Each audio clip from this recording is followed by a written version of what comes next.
ஹாஜா மொயினுத்தீன்,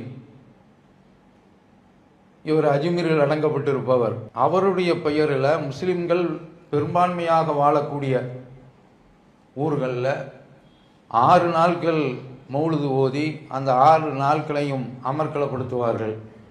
இது ஒரு பிதஅத்.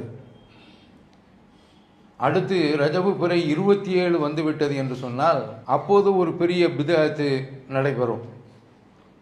மேராஜ் இரவு.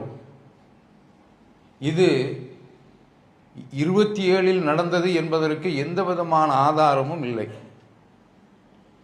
இவர்கள் அந்த இரவில்தான் இது நடந்தது என்று ஆதாரமற்ற செய்தியினுடைய அடிப்படையில் அன்றைக்கு பெரிய அளவில் பிரச்சாரங்கள் செய்வார்கள்.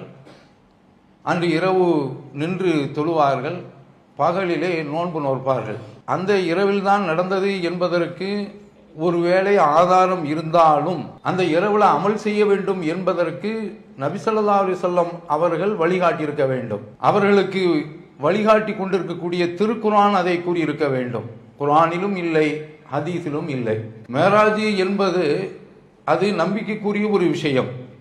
அல்லாஹ் குர்ஆனில் சொல்கின்றான், சுப்ஹானல்லதி அஸ்ரா பி அப்திஹி லைலம் மினல் மஸ்ஜிதில் ஹராமி இலல் மஸ்ஜிதில் அக்ஸல்லதி பாரக்னா ஹவுலஹு லினுரியஹு மின் ஆயாத்தினா இன்னஹு ஹுவ ஸமீஉல் பஸீர்.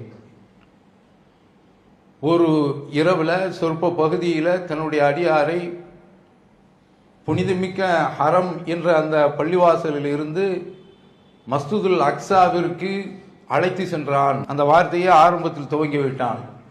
சுப்ஹானல்லதி அஸ்ரா பி அப்திஹி, தன்னுடைய அடியாரை இரவில் ஒரு சொற்ப பகுதியில் மக்காவில் இருந்து பைத்துல் முகத்தஸிற்கு பலஸ்தீனத்திற்கு அழைத்து சென்றானே, அப்படிப்பட்டவன் தூய்மையானவன் என்று அல்லாஹ் தஆலா இதில் வரக்கூடிய ஆச்சரியங்களுக்கு, சந்தேகங்களுக்கு, ஐயங்களுக்கு சுப்ஹான என்ற வார்த்தையை சொல்லி அதையெல்லாம் நீக்கி விடுகின்றான். லினுரியஹு மின் ஆயாத்தினா, நாம் அவர்களுக்கு நம்முடைய அத்தாட்சிகளை காட்ட வேண்டும்.